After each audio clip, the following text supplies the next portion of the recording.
पंतप्रधान नरेंद्र मोदी यांनी केलेल्या आवाहनानंतर आपण पाहतोय भाजपचे मंत्री शिवेंद्रराजे भोसले या ठिकाणी आपल्या गाडीमध्ये दाखल झालेले आहेत। आज ताफा त्यांनी ठेवलेला आहे बाजूला आणि पोहोचलेले आहेत। सर काय भावना? आज नाही सर, माझा ताफा कधी नव्हता, आपण पण बघितलेला आहे।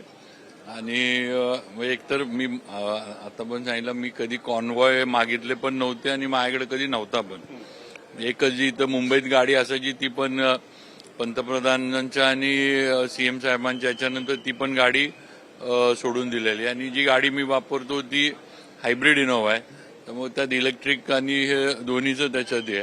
त्यामुळे पहिल्यापासून मी तीच गाडी, माझीच गाडी इथं वापरतो। विरोधक टीका करतात, रोहित पवार यांनी तर ट्विट केलेलं आहे आणि त्यांनी म्हटलंय की रवींद्र चव्हाण असू द्या, इतर नेते असू द्या, हे चॉपरने फिरतात, मग चॉपरमध्ये काय तेल लागत नाही का, ऑक्सिजनवर चालतं का, अशा पद्धतीचा खोचक सवाल सुद्धा विचारतात।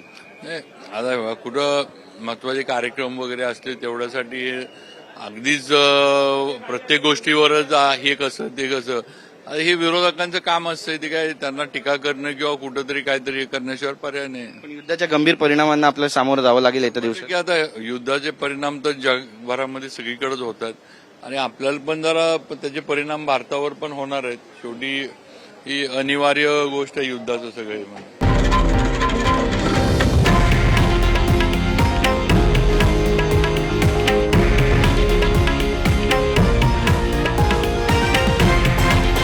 हे आहे देशातील नंबर 1 न्यूज नेटवर्क आणि आपण पाहत आहात TV9 मराठी, एकमेव।